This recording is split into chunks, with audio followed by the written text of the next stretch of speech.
শুভ সকাল বন্ধুরা, আমরা আজ বাগানে এসেছি। গাছে পেয়ারা ধরেছে, অনেক পেয়ারা পারবো বলে। এদিকে চরণ মাচায় দেখবে চরণের মাচায় কি কি হয়েছে। গাছে উচ্ছে ধরেছে, উচ্ছে গাছগুলো আগেই বড় বড় হয়ে গেছিল। পেলাম তো দুটো, এখনো কটা উচ্ছে ধরেছে, তাই আজকে আমরা তুলে নিয়ে যাব।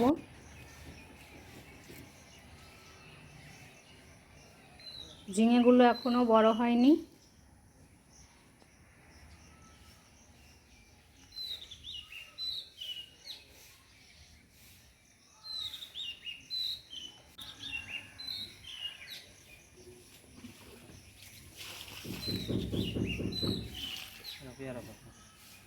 দেখো কত সুন্দর উচ্ছে হয়েছে গাছে।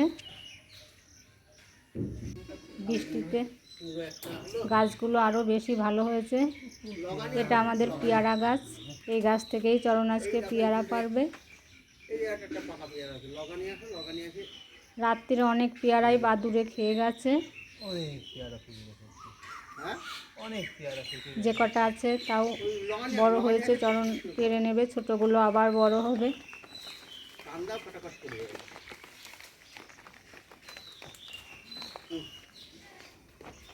এই যে এখানে একটা কি পারলো নাকি বাদুড়ে খেয়ে ফেলেছে? এই যে এখানেও একটা, অনেকগুলো বাদুড়ে তো মানে এইটা খাতি পারেনি বাদুড়ে, মানে মুখ দিয়ে আনিতে আর এখানে পড়েছে। যেটা পাচ্ছে এই বছরেই বেশি পেয়ারা ধরেছে। গত বছরে একটু কম ধরেছিল, দুটো চারটে ধরেছিল, কিন্তু এবার অনেকেই ধরেছে। আর পাখিতে প্রতিদিন রাতেই খায়, রাতে হয়তো বাদুড় আসে, আমরা বুঝতে পারি না। সকালে দেখছি অনেক পেয়ারা খেয়ে ফেলেছে, তাই চরণ আসলো, চরণ কটা পারছে।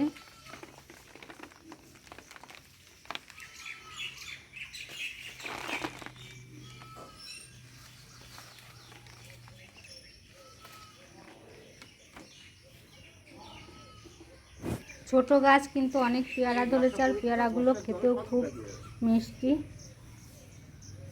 আর পেয়ারা খাওয়া তো সবার স্বাস্থ্যের পক্ষেই ভালো। নিচ থেকে চরণ আর পারলো না পারতে, এবার গাছে উঠছে, চারা গাছ ভেঙে না যায়।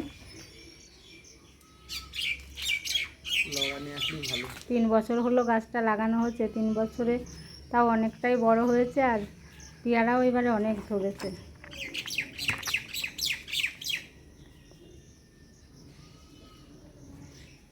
দেশি পেয়ারা খেতে খুব স্বাদ।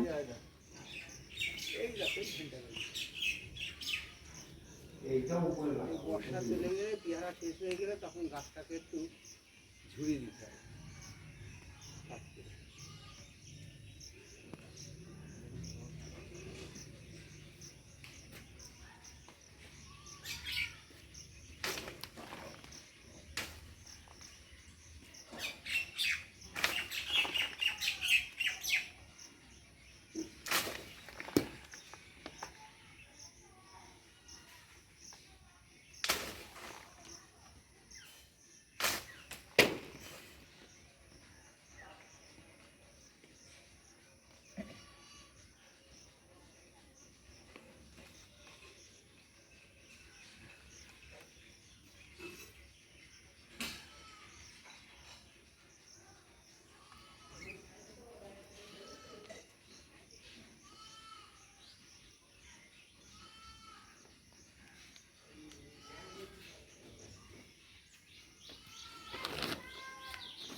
অনেকগুলোই পেয়ারা পাড়া হয়ে গেছে।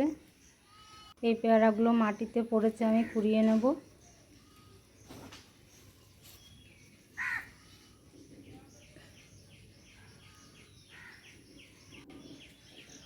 এই বাদুড়ে খেয়েছিল রাতে, এই পেয়ারাগুলো বাদুড়ে খেয়ে এই চটের উপরে ফেলেছে।